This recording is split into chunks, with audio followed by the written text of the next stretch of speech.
Insightful podcasts by informative hosts.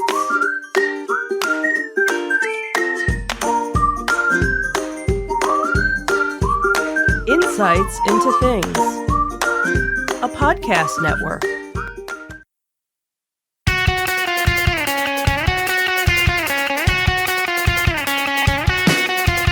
Welcome to Insights into Entertainment, a podcast series taking a deeper look into entertainment and media.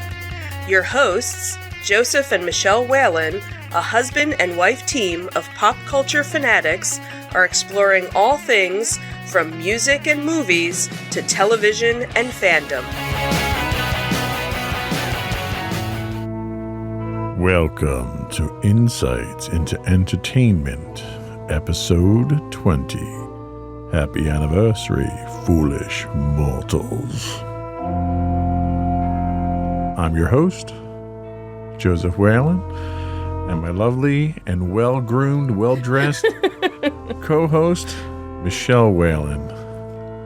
Hello, dear. How are you today? Hello, love. I'm good. How are you? I am doing awesome. So, judging from our dramatic intro and your overdressed wardrobe today, Really? and the title, I think we have some Haunted Mansion news, don't we? I don't know. Maybe just a little bit.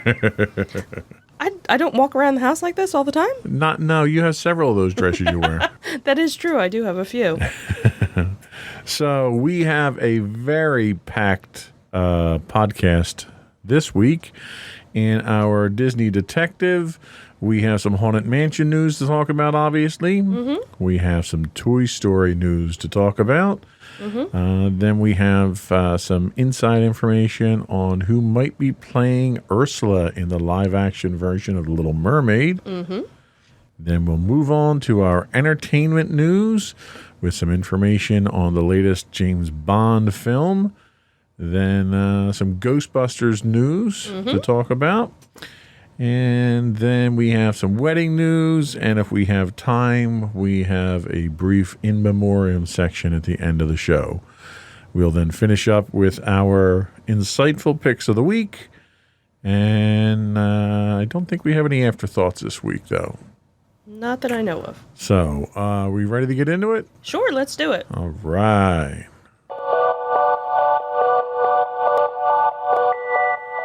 Go for Disney Detective. So, as we opened up with, the Haunted Mansion will be celebrating its 50th anniversary this year. And a nice little added attraction that I had read about earlier in the week, and then seems that it actually opened yesterday, was a 50th anniversary exhibit, which they opened in Disneyland in the Disney Gallery. So the Disney Gallery always had mementos of different attractions, artwork and things like that, but they had actually set up a special area for just Haunted Mansion stuff. So one of the Facebook groups that I follow actually had posted pictures of it yesterday. So it actually opened up yesterday. So it looked really, really interesting to see original artwork, original maquettes from different characters throughout the Haunted Mansion. So it looked like a really cool little added thing if you happen to be out in California and can, go and see it. For those that don't know, Disney is doing a special 50th anniversary separate ticketed after-hours event. It was, I would have loved to have gone to it, but for $300 for a 4-hour party, plus needing airfare and a hotel room, I kind of opted out of it. But it does look like that's going to be a really cool event. Disney's doing 2 different nights in August for this after-hours party. Various artwork is being produced. There's a couple of different Disney artists that I follow on Facebook, and they were both very excited to be commissioning pieces for the show.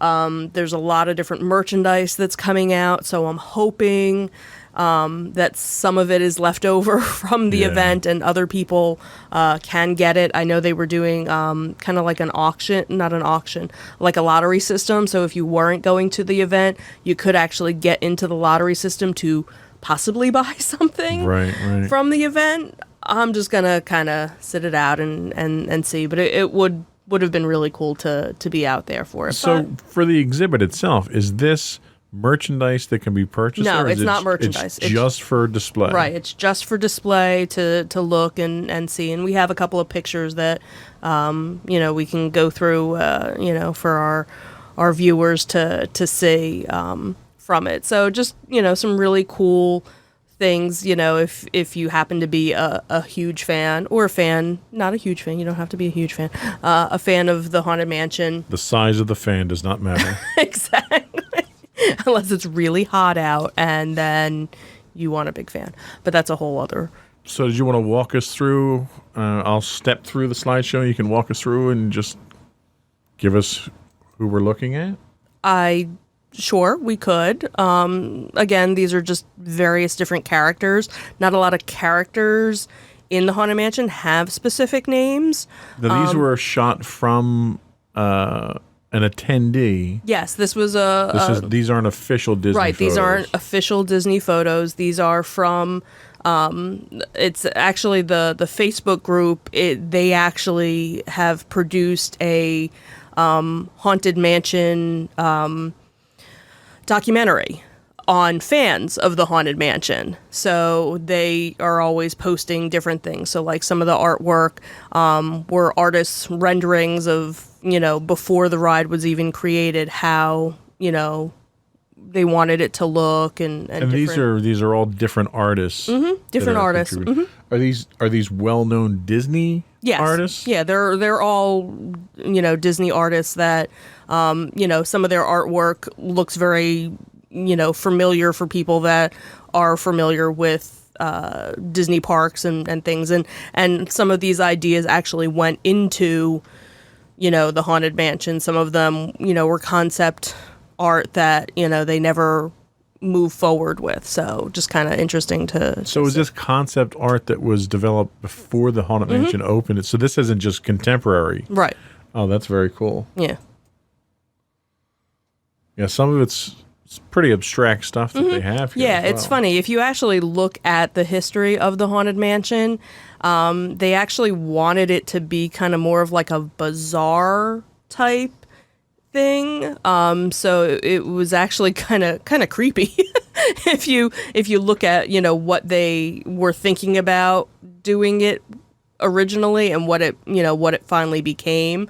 It was definitely because it was like the 1950s, 1960s horror-y type, feel to it at first, and like the Hammer Films monster type horror stuff. And they kind of, changed it. It was actually supposed to be a walkthrough. It wasn't going to be a ride. And then they thought, it would be better to have it as a ride because you could regulate how quickly people could move through as opposed to people, running and getting scared and, different things. So it's kind of interesting. So you can still get scared. You just have to sit there in your doom buggy when you get scared. Or just close your eyes. So yeah, it would be nice to go and see it, but it was nice that, somebody, and I'm sure there'll be more photos. So how long is this going to be on display? I don't know. I didn't see anything. I'm guessing I would say probably, maybe for the duration of the year since it's, the 50th anniversary. Now, we haven't gone through this whole gallery yet. Is there anything in here surrounding the Halloween tradition with decorating it as... I didn't go through the whole gallery either, so... Because that is one thing to note. Right. One thing to note, if you do happen to go out to Disney around Halloween time, they start prepping it usually during the summer, and it usually goes until the beginning of the new year.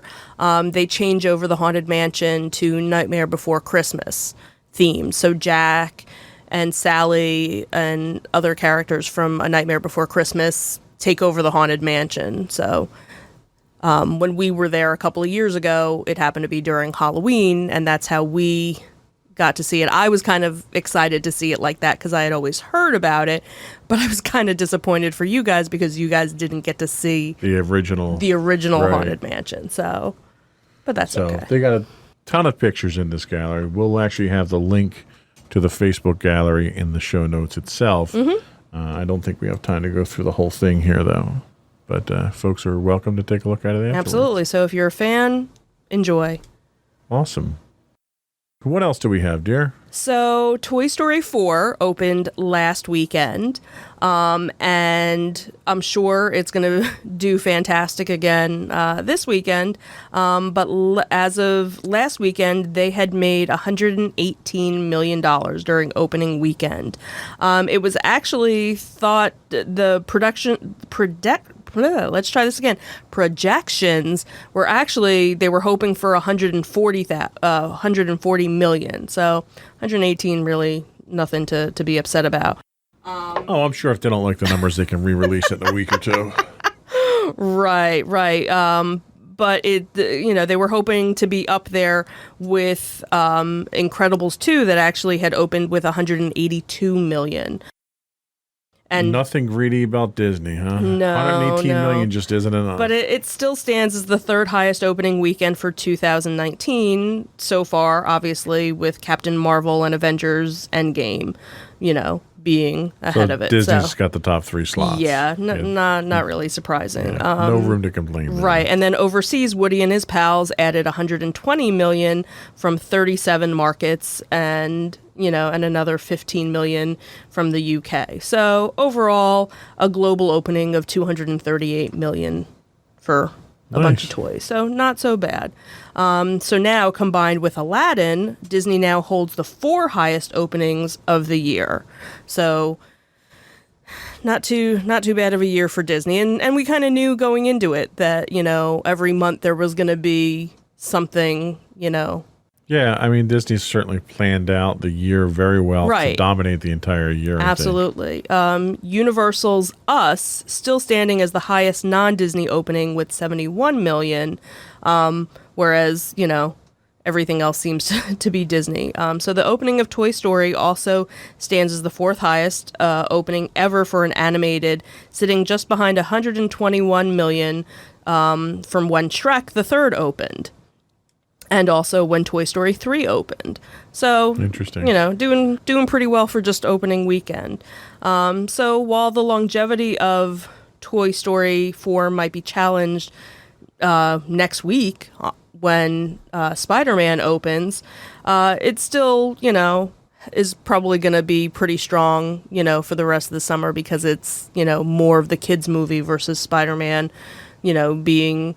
a little bit more for the mid-level kids, right. Right. So, and it had a good score on Rotten Tomatoes, so it's doing well. So you went to see it without any spoilers. I didn't get to go see it because I was unfortunately you weren't feeling well. So you went to go see it without any spoilers. How was the movie? It was really good. It was sad. It was definitely. Sad, and it was kind of funny because our daughter, she's 12, and she's never really been one to cry or get upset at movies or, usually if we're at a movie and I'm the one crying, she'll always look over at me like... Right. You tend to freak her out a little bit. Right. Well, when this was over, she was crying. She was in, this was like, the first movie ever that I could remember her getting upset by, and we talked about it. But the one thing that I will say is, while it is kind of sad, it kind of still leaves the door open. Like, it really wasn't that much of a finale. Like, it wasn't like, all right, this is where things go. This is where they're going. They could really, if they wanted to, they could do another one. They could do and I don't know if that was the way that they did it. If they meant it to be like, write your own ending or write your next adventure. Well, when you can crank them out every couple of years and make $140 million out of them, Disney would be stupid to close the door on them. Right.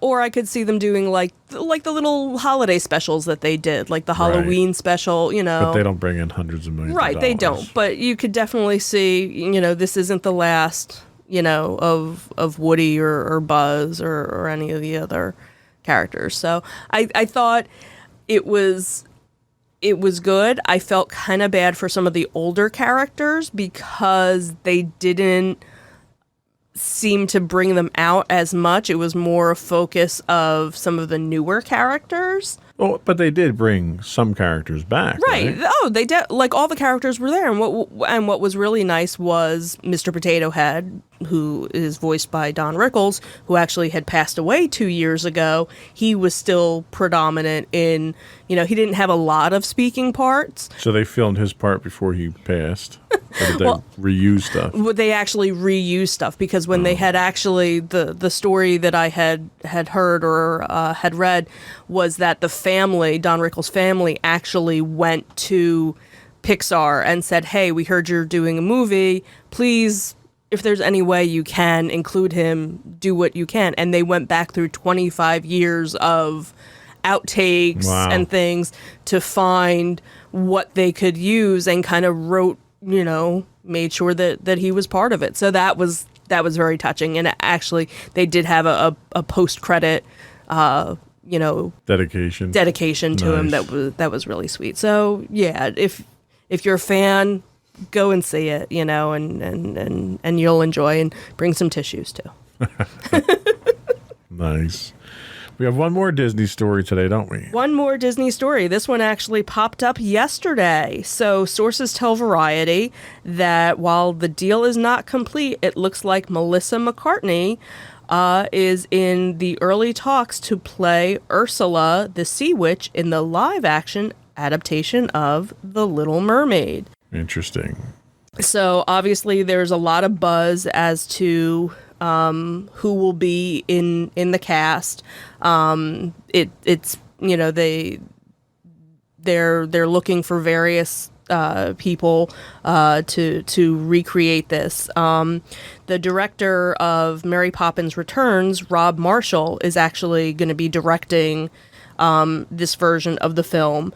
They want to incorporate songs from the original 1989 movie, as well as new tunes for the movie. Oh my God, 1989, that's when that came out? Yeah, 1989 was the original Little Mermaid. I feel old. Yeah, tell me about it.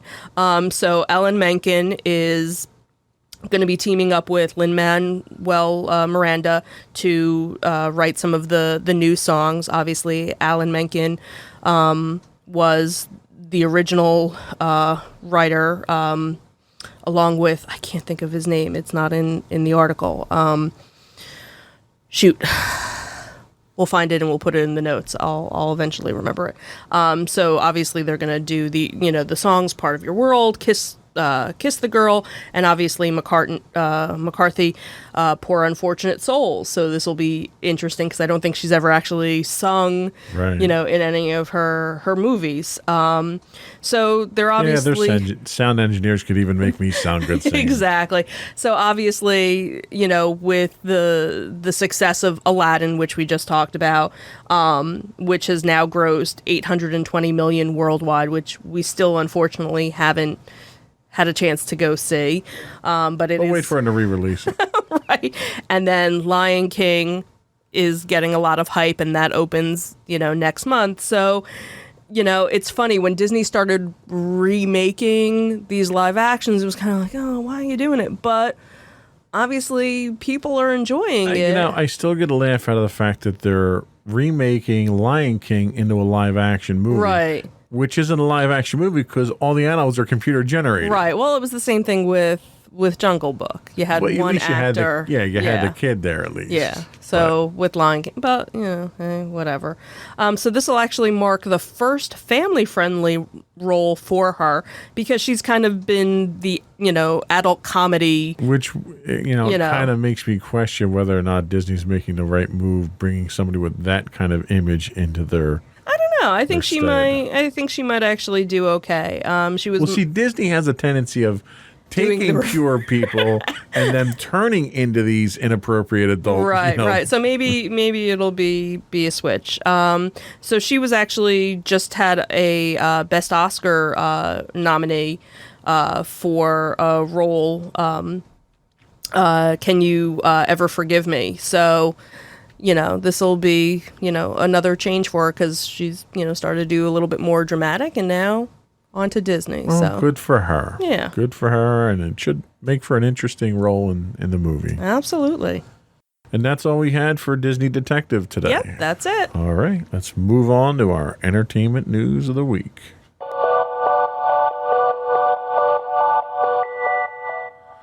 So first up this week is a story about Bond, James Bond. Well, we had talked about it a couple of months ago, actually, that they were making a new James Bond movie. Yep. Nothing was really brought about or talked about. They were just basically talking it Bond 25. Well, we had talked about Rami Malek being cast as one of the villains. We did know about him being in one of the villains. But now, now they're saying, is it cursed? So it seems they've had a couple of different mishaps throughout the filming and post-production or pre-production. So the first thing was that Daniel Craig actually injured his ankle during shooting, and he actually had to have some surgery and was actually out of work or will be out of work for about 2 weeks.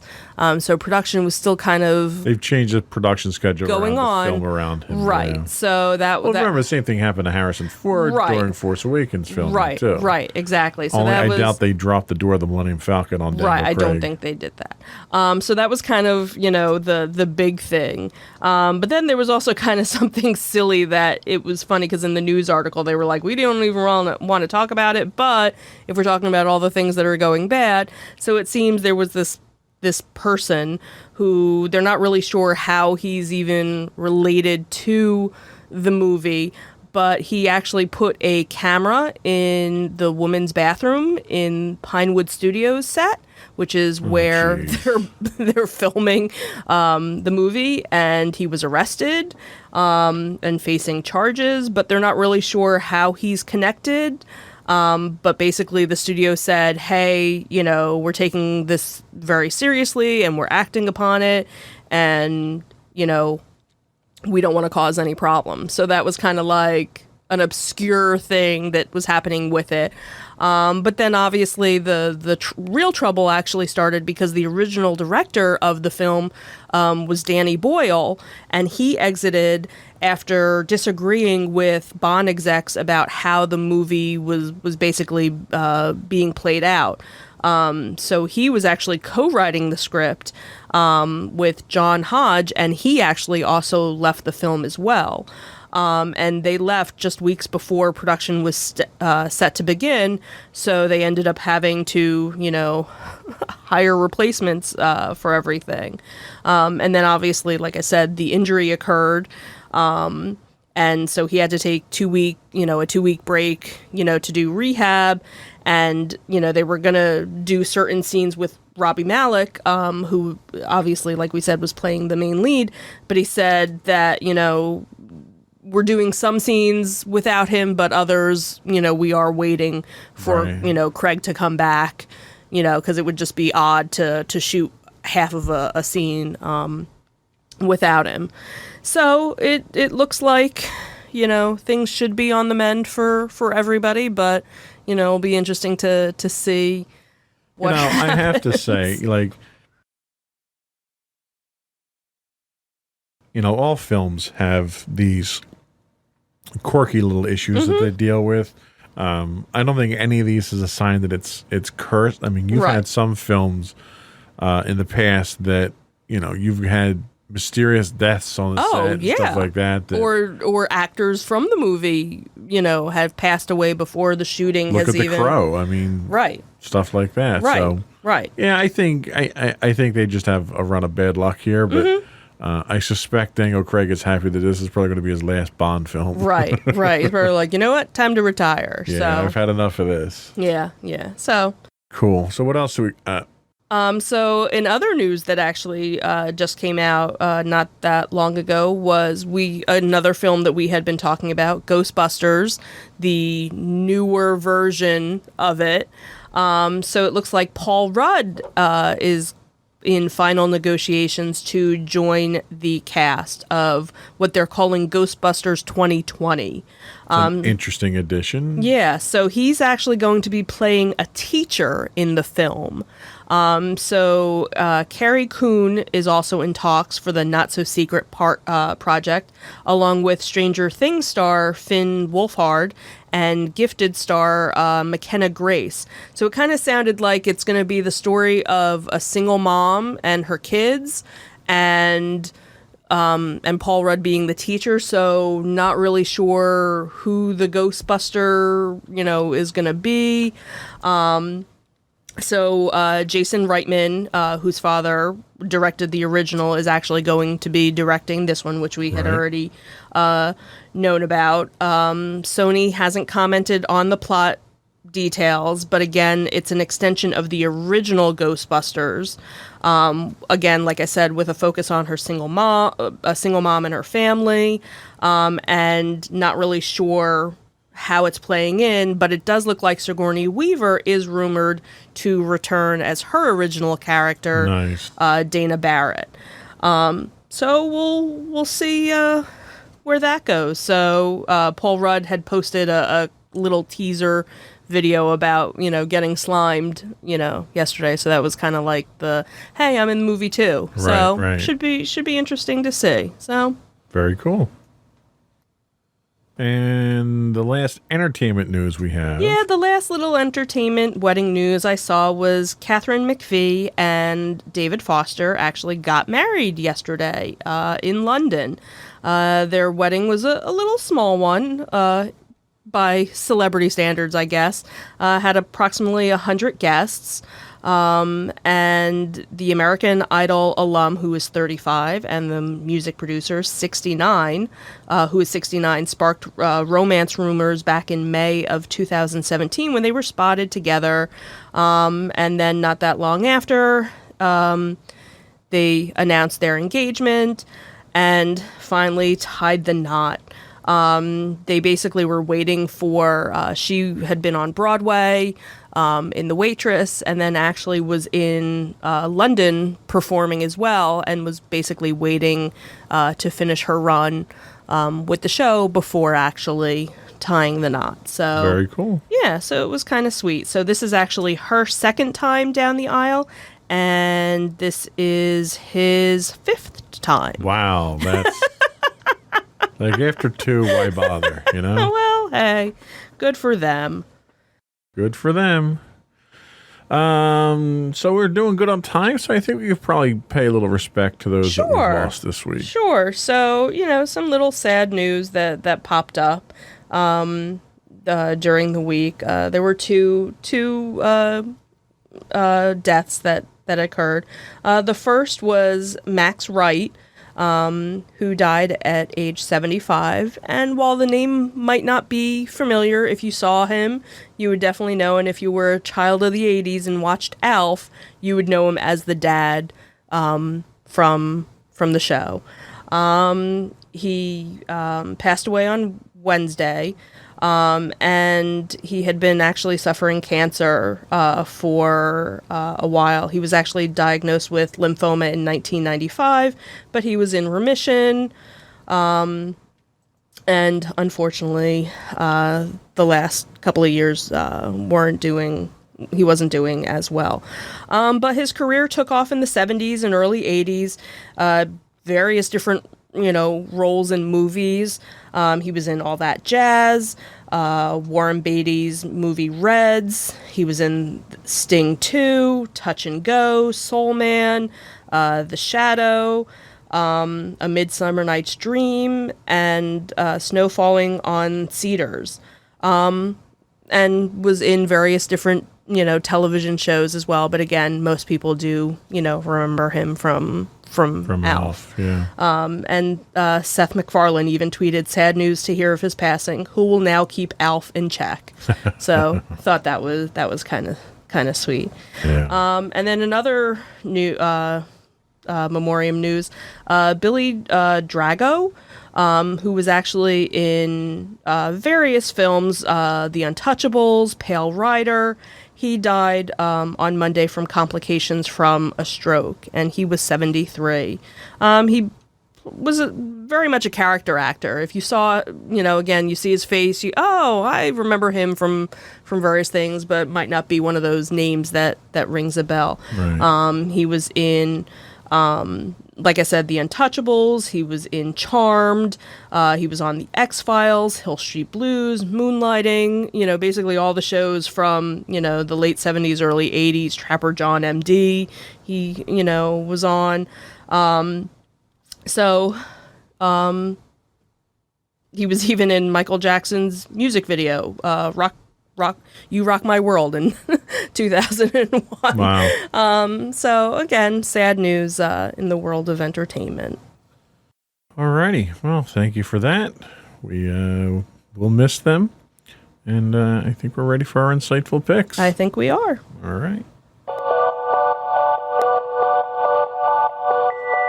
As always, my dear, the floor is yours. Why, thank you. So I'm very excited with my insightful pick because it actually comes back next week, and that is Stranger Things.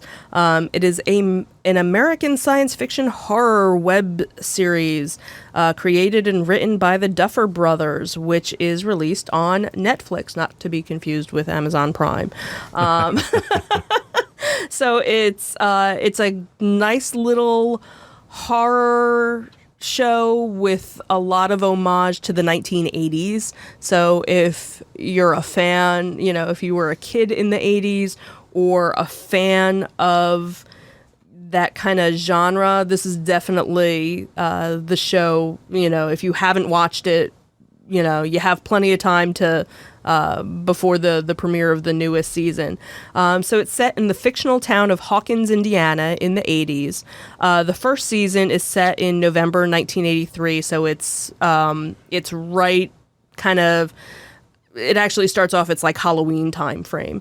And it basically focuses on the investigation and the disappearance of a young boy and the supernatural events that kind of occur in the town after it, including the appearance of a girl who has psychokinetic abilities and kind of ends up helping the missing boy's friends search the town for this kid. In the second season, which they titled Stranger Things 2, it's set basically, it's basically set 1 year later in October and deals with the attempts of the characters to kind of return to a normal life that lingered from the first season. And then the third season, which is going to be premiering next week, is titled Stranger Things 3, and it's basically set in mid-1985. So every season kind of jumps a year.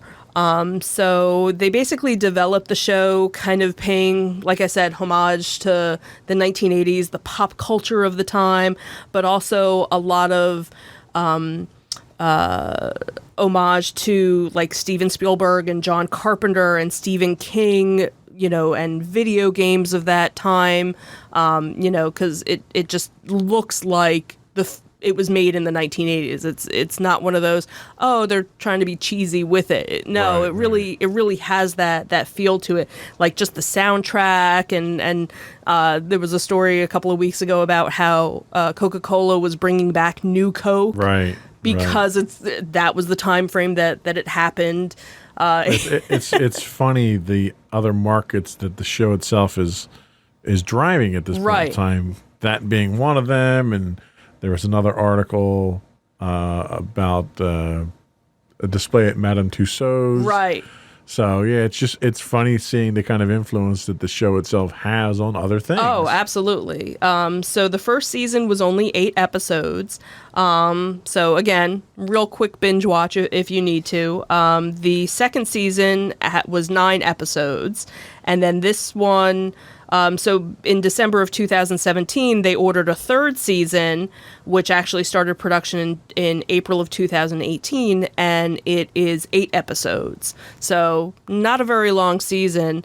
We were kind of joking about it. It's like, all right, well, who's going to binge watch it? And it's like, well, you have to wait like 2 years for it to come out. Do you really want to watch it all in one shot? But then you don't want to not watch it all because then everybody's going to be talking about that's true. it. That's true. But you figure if it's only 8 episodes over a holiday weekend, you should have plenty of time to watch it. But the Duffer Brothers did actually say that they're most likely going to end after a 4th or 5th season.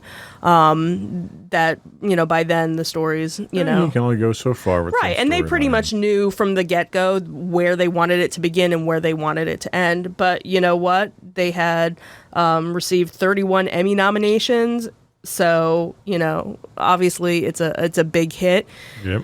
And like you said, with all the following of all these, various things, if you go to a toy store, they have, Stranger Things toys and pops and, so it definitely does have a following. So I'm excited to see it next week. Cool. Very good pick. Thank you.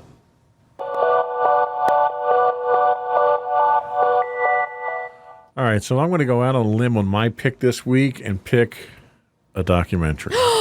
I'm so shocked. Yeah, it is a little different though. This one is actually on Netflix. I don't pick Netflix look at that. Shows very often. This one is not a science-y type documentary like I usually pick. This actually is kind of in line with our James Bond theme this week. Okay. And it's a show called Inside the Mossad. The Mossad itself, is the intelligence, the CIA equivalent of the Israeli government. So for years, the Mossad, Israel's legendary foreign intelligence agency, has been sealed off to the media. Now, for the first time since its founding, a dozen of Mossad's former spies give us a first-hand recount into their inner work and their moral dilemmas. Viewers are drawn into a personal account of the top-secret operations that have shaped Israel's past and may yet shape its future. It's done in a very, I want to say, subliminal way. Okay.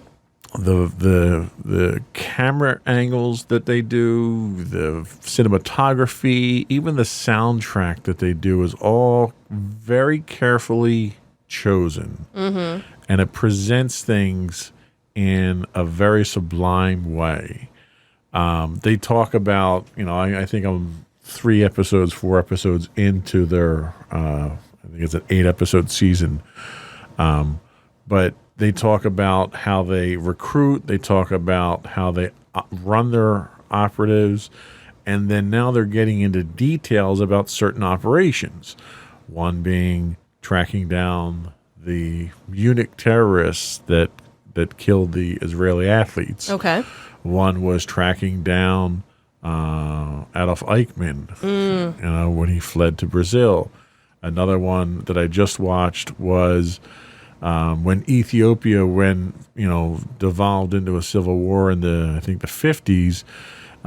There was a large segment of Jewish Ethiopians that they worked to get out of the country through Sudan using a scuba diving company that was set up as a front to handle it all. And it's brilliantly done. Mm-hmm. The thing that's really interesting is the people that are interviewing, I'm sure they can speak English, but they don't in the interviews. Mm-hmm.